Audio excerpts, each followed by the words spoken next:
Negeri 8 Yogyakarta yang kami banggakan.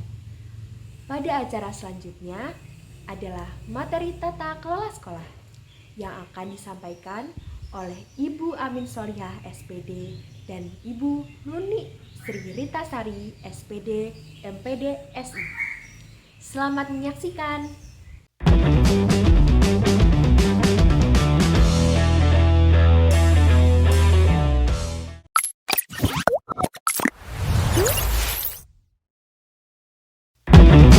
Dan kami dari podcast FLS berbincang-bincang menyenangkan. Assalamualaikum warahmatullahi wabarakatuh. Halo teman-teman. Kenalin, nama aku Awanda Lailan Hoirunisa dari kelas 12 MIPA 4. Perkenalkan, nama aku Muhammad Nur Maulana, biasa dipanggil Maulana, dari kelas 12 IPS. Nah, di sini kita udah bareng bersama Wakil Kepala Sekolah Bagian Humas, Ibu Nuni Sri Nitasari. Halo, selamat siang para siswa baru semuanya. Perkenalkan, saya Nuni Sri Rita Sari di SMA Negeri 8 Yogyakarta ini. Saya selaku Wakil Kepala Sekolah Urusan Hubungan Masyarakat, dan juga saya juga mengampu mata pelajaran fisika. Nah, kita juga udah bareng juga bersama Ibu Amin Solihah selaku Kepala dari Tata Usaha di Delayota. Halo, selamat bertemu anak-anak. Saya Amin Solihah. Di sini saya bertugas di Tata Usaha sebagai Kepala Tata Usaha. Nah, sebelum itu mungkin kita bakal tanya-tanya mengenai humas dulu ke Ibu Nuni, supaya biar teman-teman, terutama adik kelas, biar tahu nih apa sih sebenarnya fungsi humas sendiri di SMA Negeri 8 Yogyakarta. Nah, mungkin Bu Nuni bisa menjelaskan kepada teman-teman untuk tugas-tugas pokok dari Wakil Kepala Sekolah Bagian Humas itu meliputi apa saja sih, Bu? Ya, terima kasih Mbak Wanda pertanyaannya. Jadi anak-anakku sekalian, para siswa baru, tugas pokok dari humas itu adalah yang pertama sebagai Waka Humas. Yang pertama itu kita harus pertama kali di setiap tahun ajaran baru kita harus menyusun program dari Waka Humas. Itu apa saja. Di dalam program itu kita banyak sekali melaksanakan kegiatan yang berhubungan dengan kegiatan hubungan masyarakat. Yang paling penting adalah menjaga hubungan dengan pihak-pihak luar. Terutama yang pertama itu adalah kita menjalin hubungan dengan komite sekolah. Jadi di setiap sekolah itu pasti memiliki komite, pengurus komite, dan kita menjalin kerjasama dan hubungan yang baik dengan komite, yang mana komite itu akan selalu mendukung untuk perkembangan maupun kesuksesan sekolah kita. Jadi selalu mendukung kegiatan-kegiatan sekolah kita. Yang kedua juga menjalin hubungan baik dengan orang tua siswa, karena dengan dukungan para orang tua siswa itu sekolah juga akan bisa menjalankan fungsinya dengan baik. Jadi apapun, kalau kita sekolah itu memiliki kegiatan, kalau didukung dengan orang tua itu pasti akan lebih sukses. Terus yang berikutnya adalah kita juga menjalin kerjasama dengan instansi terkait, Mbak Wanda. Juga misalkan instansi terkait itu apa ya? Pihak dinas, terutama kita ke dinas Dikpora, juga ke Balai Dikmen, ke dinas-dinas terkait lainnya, dan juga kita kerjasama dengan mitra sekolah. Kita itu punya istilahnya sister school, baik di lingkungan kota Yogyakarta maupun di luar negeri. Jadi kita memiliki beberapa sekolah sebagai sister school SMA Negeri 8 Yogyakarta. Juga kita menjalin hubungan yang baik juga dengan dunia usaha dan dunia industri. Istilahnya itu hubungan dengan DUDI ya istilahnya, dunia usaha, dunia industri, atau hubungan baik dengan beberapa perusahaan gitu. Nah, intinya humas itu adalah selalu mengenalkan atau mempromosikan sekolah kita ke pihak luar. Jadi kita itu selalu update dari setiap kegiatan yang kita lakukan. Misalkan kita siswa-siswa di SMA 8 itu kita tahu bahwa sesuai dengan moto kita itu bahwa tiada hari tanpa prestasi salah satunya. Jadi setiap dulu waktu belum pandemi itu setiap 2 minggu sekali diadakan upacara itu pasti para siswa itu mempersembahkan piala-piala dari kejuaraan-kejuaraan dari lomba-lomba yang diikuti baik di tingkat regional, nasional maupun internasional. Jadi kita selalu update data seperti itu ke masyarakat bahwa SMA 8 telah meraih kejuaraan ini dan dengan prestasi-prestasi itu kita selalu update lewat beberapa media sosial maupun media cetak. Jadi intinya juga Humas itu selalu menginformasikan dan membuat masyarakat itu tahu tentang Delayota kita ini. Nah, intinya seperti itu, Mbak. Untuk terkait dari relasi dengan kampus dan sekolah luar negeri yang tadi Ibu Nuni sampaikan, relasi yang dilakukan itu dalam bentuk apa ya, Bu? Mungkin kegiatan-kegiatan yang dilakukan dengan kampus maupun sekolah yang sudah memiliki relasi seperti apa? Ya.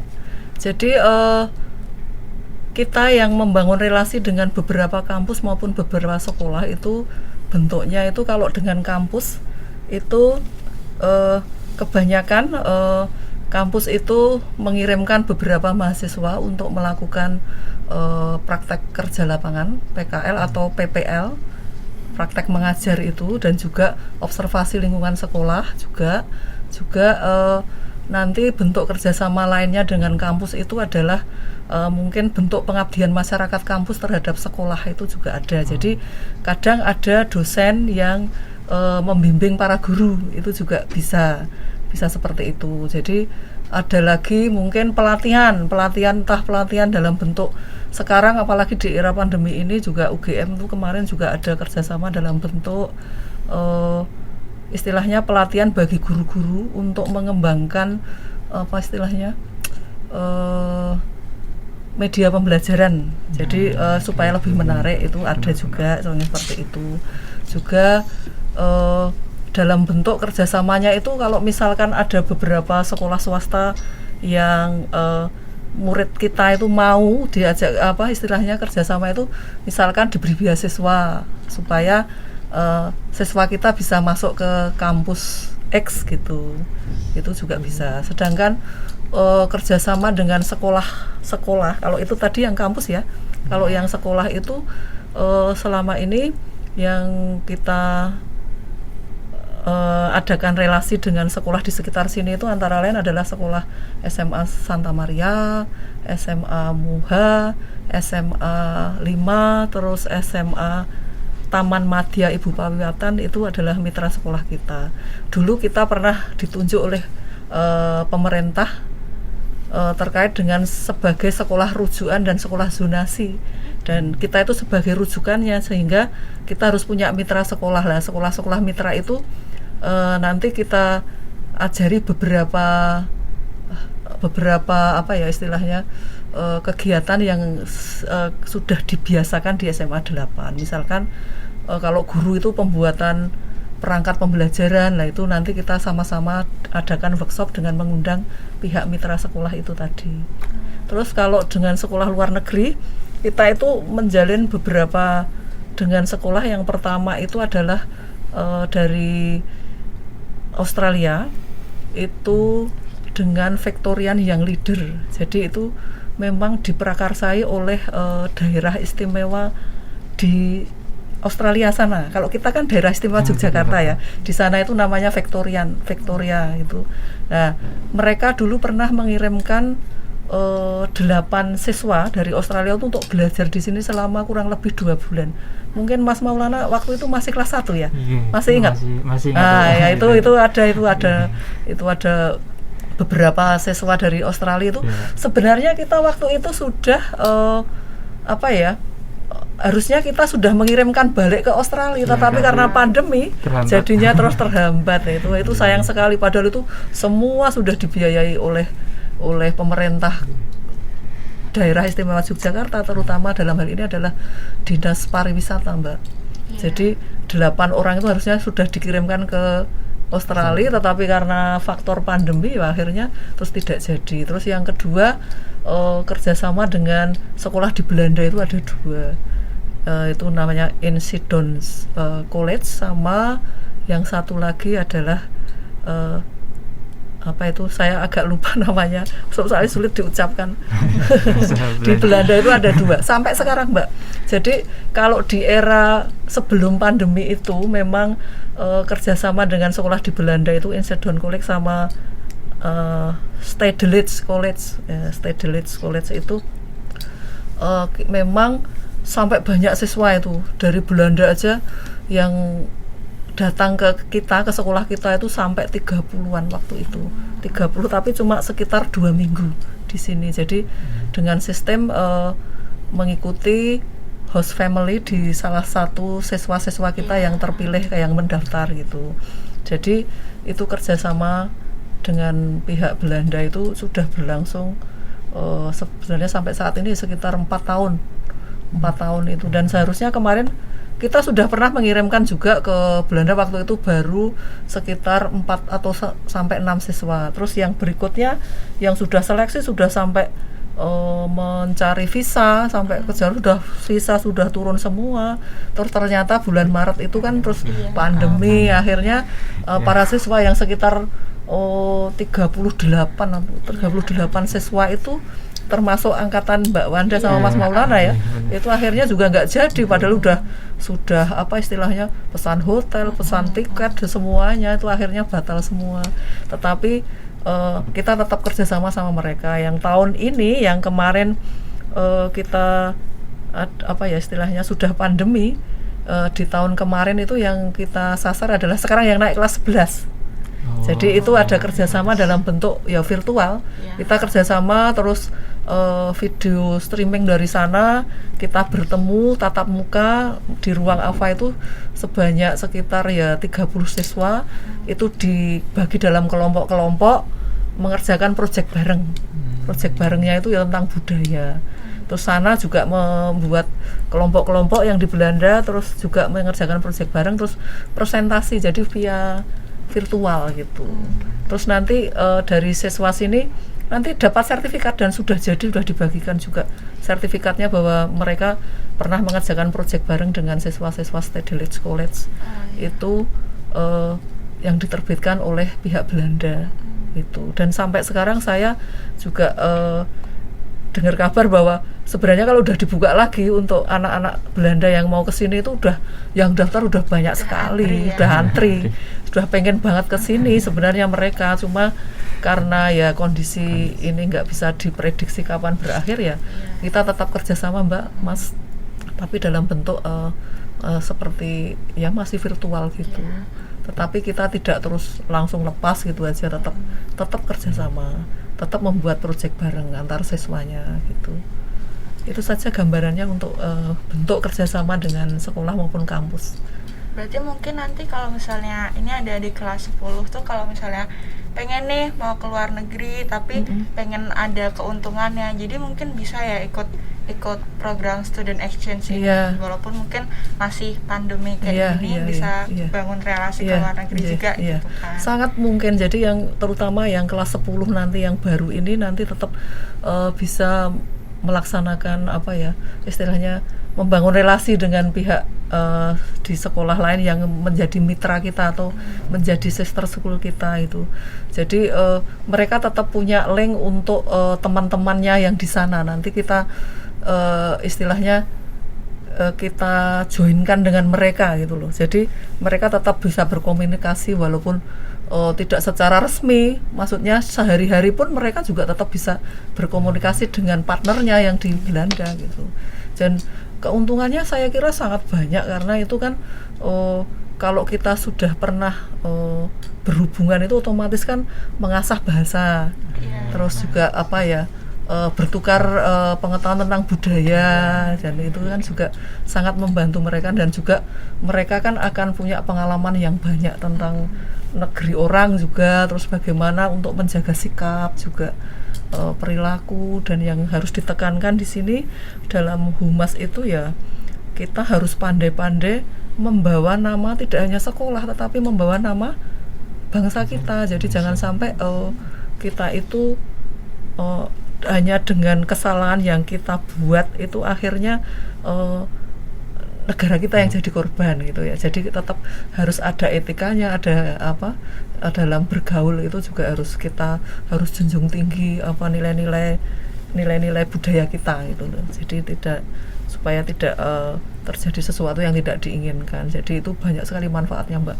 Dan juga sertifikat juga ada tuh nanti juga bahwa mereka pernah buat proyek bareng, itu juga akan menguntungkan dia nanti kalau di dalam dunia kerja nanti mereka kan akan lebih lebih punya wawasan, lebih punya pengalaman, dan itu yang dibutuhkan oleh perusahaan biasanya. Okay. Terus tadi kalau misalnya bicara di awal tentang kerjasama dan interaksi ke perusahaan seperti itu, biasanya bentuk kerjasama dari sekolah dan perusahaan itu apa aja sih Bu? Ya, dalam hal ini kalau perusahaan itu yang sudah kita lakukan adalah, boleh nyebut merek nggak? Nggak usah ya, nggak usah ya. Jadi perusahaan X itu ya kita kerjasama dalam hal istilahnya dulu sebenarnya awalnya sih menguntungkan mereka, tetapi lama-lama ternyata enggak juga gitu loh. Akhirnya kita mendapatkan benefitnya itu ya berupa banyak fasilitas Mbak. Terutama ada beberapa siswa yang kita istilahnya dari perusahaan itu adalah Ibu tolong seleksi beberapa siswa untuk diikutkan magang gitu, magang di perusahaan itu. Tetapi karena magangnya itu bukan magang terus kita kerja di sana, enggak, karena sekarang kan eranya memang era virtual semua ya.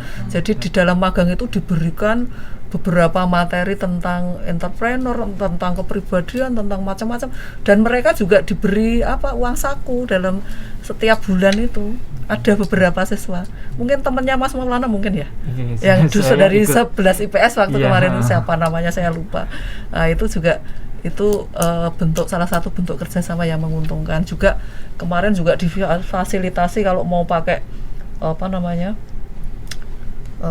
kita mau mengadakan rapat dengan Zoom, juga ada yang menawari nanti pakai istilahnya Zoom-nya dari perusahaan tersebut kita bisa pakai, itu juga ada yang seperti itu. Bahkan dari perusahaan yang terdekat itu juga banyak membantu, karena kebetulan itu alumninya adalah alumni SMA 8 sebagai istilahnya manajer. Nah itu kan terus karena itu terus tertarik ke sini membantu banyak itu yang kelas 10 dulu diberi peralatan minum itu, muk, rak dan sebagainya, supaya isu globalisasi ya, supaya kita tidak selalu minum dengan minuman kemasan, dengan botol, dengan itu yang isu globalisasi, supaya kita mengurangi plastik ya, sama plastik. Maka perusahaan tersebut sebagai pionirnya SMA 8 diberi istilahnya wadah-wadah untuk minum, yaitu berupa muk yang bisa dicuci sendiri-sendiri, diberi nama sendiri-sendiri gitu. Jadi setelah selesai dipakai, cuci, masukkan rak gitu. Kalau dari penjelasannya tadi emang kita udah tahu ya, udah banyak sekali keuntungan kalau teman-teman ini masuk ke Delayota ya. Nah untuk mungkin Ibu bisa lebih memperdalam lagi apa sih yang siswa dapat dari adanya kerjasama dari semua pihak itu? Ya, kalau untuk siswa juga saya yakin pasti banyak manfaatnya ya dengan kerjasama kita dengan pihak luar itu. Yang tadi saya sebutkan bahwa dengan istilahnya yang pertama dengan adanya mitra sekolah itu kan kita jadi punya link untuk keluar negeri, bahkan yang dari Australia itu sampai yang jadi host family-nya itu malah sudah seperti keluarga. Bahkan ditawari kalau misalkan ibu nanti atau keluarga ibu kalau mau ke Australia nanti nginapnya di rumah saya gitu kan. Itu kan juga suatu keuntungan Mbak. Bayangkan kalau kita harus sewa hotel, akomodasi dan lain-lain, udah berapa banyak. Itu baru dari sisi satu saja. Yang paling penting menurut saya keuntungan dari siswa itu adalah pengalaman. pengalaman itu kan mahal harganya ya. Jadi tidak semua siswa atau sekolah itu diberi kesempatan untuk memiliki teman yang dari luar gitu. Jadi kita pasti akan memiliki banyak pengalaman dari teman-teman kalian yang ada di luar itu. Jadi bisa bertukar kebiasaan di sana, budaya-budaya yang memang bisa kita adopt ya kita adopt gitu. Jadi juga menjalin link atau relasi itu yang saya yakin yang paling penting itu keuntungannya. Terus untuk dunia industri ya tadi misalkan ada undangan untuk magang itu kan itu kan ilmu yang sangat luar biasa. Bahkan kalau saya usul juga di perusahaan itu gurunya sekalian ya gurunya juga diberi istilahnya pelatihan yang semacam itu kayak siswanya, biar gurunya juga tidak tidak out of date gitu loh. Sekarang kan memang semua eranya serba digital dan guru pun juga harus mengupgrade diri supaya kita itu tidak tidak kuper ya, dan harus melek teknologi juga gitu, tidak kalah dengan siswanya intinya gitu. Saya kira itu Mas Maulana. Jadi teman-teman nggak bakal nyesel dong masuk ke Delayota karena udah banyak banget keuntungannya bakal didapat nanti. Nah, sebelum kita masuk buat ngomong-ngomong tentang tata usaha ke Bu Amin, mungkin tadi kan kalau misalnya humas kan juga berhubungan sama media sosial kan Bu. Nah, media sosial apa sih yang dipegang sama Delayota yang ngikat buat ngasih informasi ke luar-luar? Yang pertama untuk media sosial yang kita bangun di sekolah ini untuk mengenalkan Delayota ke pihak luar itu adalah yang pertama jelas website kita. Terus ada juga Instagram, ada juga channel YouTube SMA 8, juga ada juga Facebook gitu. Di samping juga media cetak itu, kalau media cetak kita terbatas, kita hanya mencetak leaflet dan juga majalah ya, ada Bulpak sama Excellent. Nah, yaitu. Dan juga mungkin dulu kepala sekolah kita sering membuat tulisan di media cetak di surat kabar gitu. Tetapi kalau punya sekolah kita sendiri ya yang saya sebutkan tadi, ada website, ada Facebook, ada Instagram maupun YouTube ya. Gitu. Gitu. Mungkin itu kita udah ngomong secara kilas dan lebih dalam tentang hubungan masyarakat di SMA Negeri 8 Yogyakarta. Nah, di sini juga ada Bu Amin Solihah dari Tata Usaha di SMA Negeri 8 Yogyakarta. Nah, mungkin Ibu bisa jelasin juga gambaran secara umum tugas pokok dari Tata Usaha tuh apa aja sih Bu, dan bidang lingkupnya tuh ada apa aja gitu. Ya, terima kasih Mbak Fanda. Untuk kesempatan kali ini saya ingin memberikan gambaran apa yang ada di Tata Usaha SMA 8. Sebenarnya sama dengan sekolah-sekolah lain di lingkup DIY. Kami itu bekerja di bidang layanan ya, baik layanan yang bersifat keluar ataupun layanan yang di dalam. Tetapi layanan yang peran kami di sini adalah di bidang administrasi. Nah, di tata usaha itu kami terbagi dalam beberapa bagian. Di antaranya adalah bagian keuangan, kemudian bagian kepegawaian, bagian persuratan, kemudian bagian kesiswaan, terus kemudian bagian arsip, pengurus barang, dan yang terakhir itu lab. Lab ini ada beberapa lab ya, lab fisika, lab kimia, lab biologi, lab bahasa, dan TIK. Terus ada juga satu perpustakaan, itu pun juga menjadi layanan kami. Begitu. Kemudian untuk yang di luar itu biasanya berkaitan dengan laporan dan juga surat menyurat yang linknya adalah di level dinas di atas kita. Itu misalnya surat ke balai, kemudian ke dinas Dikpora, ataupun kita melayani masyarakat yang memang mau berhubungan dengan pihak yang ada di luar, baik yang ke guru ataupun yang di manajemen sekolah gitu. Itu di antaranya. Untuk mungkin dari pertanyaan itu bagian TU mana saja sih yang bakal sering-sering berkomunikasi dengan siswa atau berhubungan dengan siswa di SMA 8 ini? Ya, ini pertanyaan yang bagus ya, karena nanti kedepannya juga sering berhubungan dengan kami. Nah, yang sering berhubungan dengan siswa itu diantaranya itu yang sering itu surat menyurat, itu di persuratan.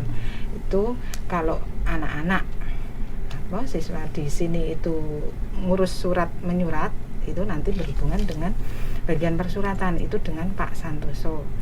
Nah, di sini surat yang sering kali siswa-siswa perlukan itu biasanya surat pengantar, kemudian surat tugas kalau mengikuti lomba, kemudian surat untuk mendaftarkan perlombaan keluar. Nah, itu urusannya dengan surat menyurat. Dan nanti sering kali berhubungan dengan teman-teman siswa sini.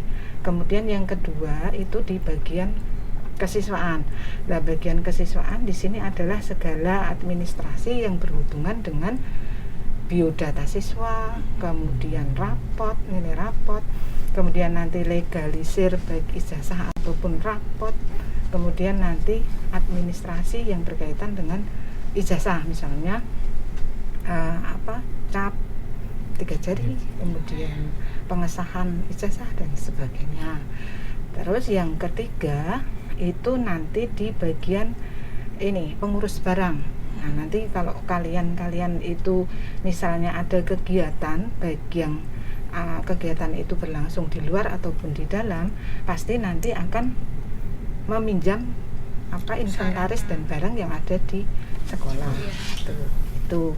Kemudian untuk yang keempat ini yang tak kalah nanti sering berhubungan itu di bagian keuangan.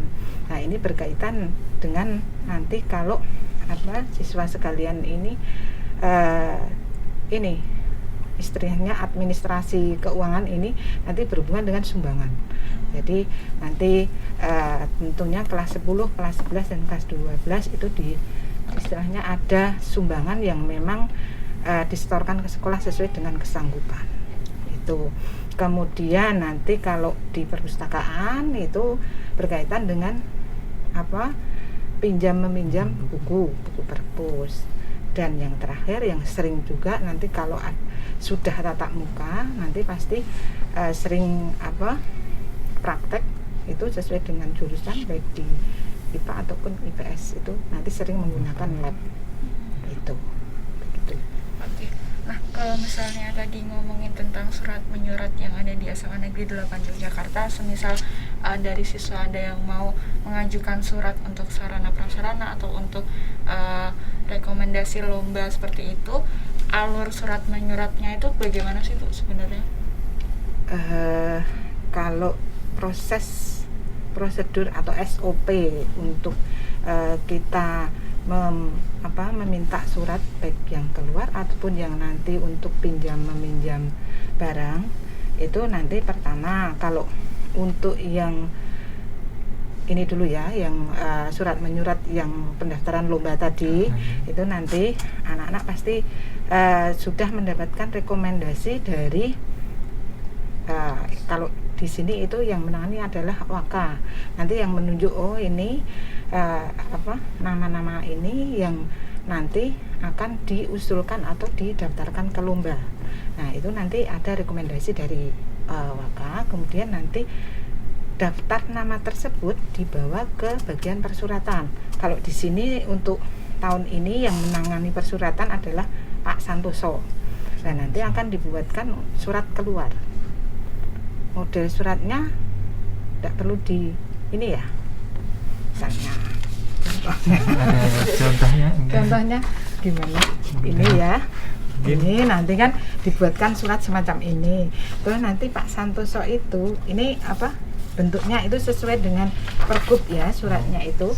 Kemudian nanti Pak Santoso membuat surat, kemudian menentukan nomor, kemudian halnya apa, misalnya mau meminjam barang tadi atau mau mendaftarkan lomba, itu yang menentukan pihak persuratan.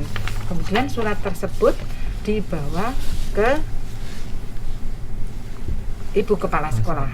Dari Ibu Kepala Sekolah kemudian disahkan, ditandatangani, nanti kembali ke Pak Santoso. Kemudian siswa yang meminta rekomendasi surat itu tinggal meminta ke Pak Santoso. Begitu. Itu yang surat yang berlaku di dalam. Kemudian untuk peminjaman barang ini tentunya nanti ada rekomendasi, artinya ada form usulan peminjaman barang, dan itu juga sudah ditandatangan oleh Wakasarpras sebagai penanggung jawab. Nanti diserahkan kepada Pak Banu. Itu yang menangani barang di SMA 8 dan ASEP. Itu nanti kemudian barang tersebut surat tersebut diusulkan 1 minggu sebelum proses pelaksanaan paling tidak. Nah, nanti barang-barangnya disiapkan oleh Pak Banu, kemudian nanti barangnya bisa diambil. Itu. Kemudian kalau misalnya surat yang harus dikirim keluar, itu yang mengirimkan nanti kami bagian persuratan. Itu tidak perlu anak-anak langsung ke tempat yang dituju, tidak perlu. Iya, itu kami yang mengirimkan nanti. Begitu. Mungkin itu ya teman-teman yang bisa diperhatikan, kan besok kedepannya mungkin bakal teman-teman akan ngikutin lomba-lomba online, kan sekarang baru banyak tuh lomba-lomba online, atau event-event di Delayota kan juga banyak. Mungkin nanti bakal sangat perlu untuk tentang surat menyurat ini. Untuk pertanyaan selanjutnya Bu, kalau misalnya mengurus surat menyurat tuh kadang mungkin siswa melakukan kesalahan apa gitu-gitu, hal yang perlu banget diperhatiin siswa saat membuat surat menyurat tuh apa aja sih Bu? Kalau selama ini mungkin kesalahan itu biasanya kalau suratnya dibuat tersendiri, kan ada juga dari siswa itu membuat surat sendiri itu loh, kemudian nanti dimintakan nomor dan juga kita yang membawa ke Bu Kepala Sekolah. Itu yang biasanya ada kesalahan itu biasanya NIP dari Bu Kepsek itu tidak sesuai. Kemudian aturan dari suratnya sendiri kan ada, surat itu harus lurus, aturannya itu aja. Kemudian kop biasanya kan kita ada beberapa kali perubahan kop suratnya.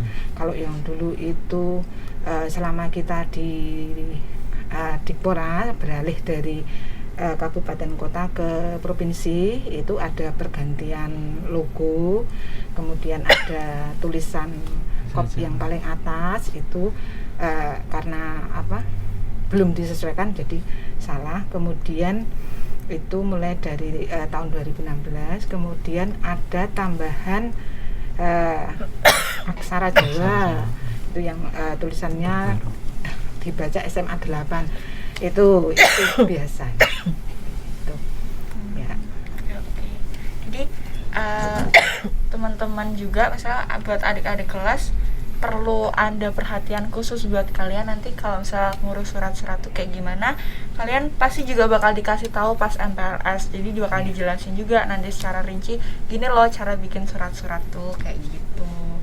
Nah mungkin sebagai kesimpulan nih Bu, dari Humas dan Tata Usaha mungkin ya Ul ya. Iya. Mungkin kamu bisa tanya ini buat kesimpulannya. Untuk antara tugas dari TU sama Humas sekolah sendiri apa ada berdampingan, keduanya saling beriringan seperti nantinya TU yang mengurus persuratan kemudian dari Humas yang mendistribusikan atau lain sebagainya Bu, untuk kerjasama dari Humas dan TU sendiri? Ini saya atau Ya, monggo dibahaskan. Jadi kita tetap selalu bekerja sama ya Mas, kita nggak pernah sendiri-sendiri. Jadi kalau kita memang harus menghubungi pihak luar pun kadang saya bikin suratnya sendiri, terus nanti kita mintakan nomor, terus tanda tangan, terus nanti biasanya surat-surat itu yang mengantar saya minta tolong dari persuratan, bagian persuratan. Dan kalau pandemi ini kemudian di-scan. Jadi sudah berbasis digital gitu loh. Jadi tidak selalu surat itu kita kirimkan ke pihak yang dituju. Ya, secara Jadi hard. secara soft copy kita Iya. kirimkan gitu. Iya. Terus sekarang kalau dulu kan memang banyak sekolah kita itu selalu kedatangan tamu ya. Tadi saya lupa menyebutkan bahwa dulu itu banyak yang pengen studi banding ke sekolah kita, termasuk studi banding OSIS kan juga ada ya Mas Maulana. Banyak. Pernah ikut nggak terlibat di situ? Pernah, Bu. Nah, waktu kelas 10 ya mungkin ya. Nah, itu kan juga surat-surat itu kan mesti kalau kita yang mau keluar ya kita buatkan surat-surat itu untuk ke sana. Jadi memang kerjasamanya itu tadi yang tidak hanya terbatas dengan sekolah itu, mungkin sekolah-sekolah dari beberapa luar daerah itu pengen sekali berkunjung ke kita. Sebenarnya saat ini pun kemarin itu Bu Nuni juga menerima dari mau ada kunjungan dari daerah Sulawesi sana, tetapi kan memang kita waktu belum yang seperti ini, yang masih sudah pandemi tetapi agak masih agak tidak seperti seganas sekarang itu. Nah, kita tolak juga karena kan tidak berani. Jadi memang tetap kerjasama dengan, misalkan ada tamu dari yang studi banding itu ya kita kerjasamanya tetap sama TU, menyediakan konsumsinya bagaimana, terus tempatnya bagaimana, kan tetap kerjasama sama TU. Kita nggak bisa sendiri, kalau itu harus terlibat semuanya gitu. Ya. Jadi saling bekerja sama. Saya menambahkan karena kalau di sekolah itu memang di sini semuanya bekerja sama ya Bu Nuni ya. Ya. Satu sama lain itu Saling mendukung terkait, lah. saling mendukung itu untuk demi kemajuan di Layota. Iya. Mungkin itu pertanyaan terakhir sih Bu buat terkait dengan humas dan tata usaha. Mungkin dari Bu Nuni sama Bu Amin sendiri ada pesan-pesan khusus nggak sih buat adik-adik kelas 10 sebelum akhirnya nanti punya relasi tersendiri dengan guru-guru di Delayota gitu-gitu? Gimana sih Bu, ada pesan-pesannya nggak buat adik-adik kelas 10? Bu Nuni dulu ya. Ya, Oke. Untuk anak-anakku yang baru masuk di Layota ini, saya berpesan kalian harus pintar-pintar menjaga diri, termasuk dalam bermedia sosial itu terutama, karena media sosial itu memang sudah tidak bisa kita lepaskan dari hidup kita ya. Bahkan kalau kita ketinggalan HP aja kayaknya kok seperti mau gimana, mau pingsan kayaknya. Jadi tidak melihat medsos sebentar saja kayaknya kok sepertinya itu ada yang kurang. Jadi saya pesannya adalah satu, untuk humas itu kan memang media sosial itu sangat luar biasa dahsyatnya, sehingga kalau kita terpeleset sedikit saja itu akan akibatnya sangat fatal, karena dengan era digital itu malah gampang terekam ya jejak digitalnya itu. Jadi saya pesan pada anak-anakku semua yang sudah tergabung di Layota tercinta ini, pandai-pandailah menjaga sikap dan istilahnya tidak terburu-buru dalam setiap memposting sesuatu ke media sosial, karena itu nanti kalau itu tidak kita istilahnya tidak kita sensor, kita pelajari dulu, nanti salah-salah akan menjadi bumerang untuk kalian semua. Jadi saya harapkan kalian harus bijak menggunakan media sosial yang ada. Jadi jagalah diri kalian, jagalah nama baik kalian, jagalah nama baik kedua orang tua, keluarga, Delayota, dan bangsa Indonesia. Itu saja pesan saya. Dari Bu Amin. Kalau dari saya, karena bidang kami adalah di administrasi, nanti anak-anak sekalian kalau sudah bergabung ke SMA Negeri 8, nanti himbauan kami segala administrasi itu dipenuhi, baik nanti yang bersifat hard copy ataupun yang bersifat soft copy, karena nanti untuk PPDB tahun ini kemungkinan nanti sebagian besar itu isian dari biodata dan sebagainya itu melalui link yang kami sediakan. Itu yang pertama. Kemudian yang kedua, kalau nanti sudah aktif di SMA Negeri 8 dan sudah ada tatap muka di sekolah, nanti mari kita sama-sama menjaga semua aset dan barang yang ada di sekolah, baik itu yang bisa bergerak ataupun yang tetap itu jangan sampai ada coret menyoret. Kemudian kalau nanti di kelas juga tolong jaga kebersihan, karena tahun ini juga sudah dicat semua, baik ruangan ataupun meja kursi itu sudah semua baru. Kemudian nanti berkaitan dengan segala peminjaman yang ada, yang artinya itu milik sekolah, nanti segera dikembalikan sesuai batas waktu yang ditetapkan gitu. Itu semua demi tertibnya administrasi dan segala macam milik sekolah di SMA Negeri 8 begitu. Baik, terima kasih untuk Bu Nuni dan Bu Amin buat kesempatan pada sesi administrasi tata kelola sekolah di MPLS tahun 2021-2022. Mungkin kalau dari saya sendiri khususnya ada salah dalam sesi ini, mohon dimaafkan. Saya juga. Enggak ada yang salah. Kami juga. Jadi mohon maaf kalau dalam penyampaian itu kurang jelas atau kurang Iya. memuaskan, nanti Iya. bisa bertanya Langsung. langsung.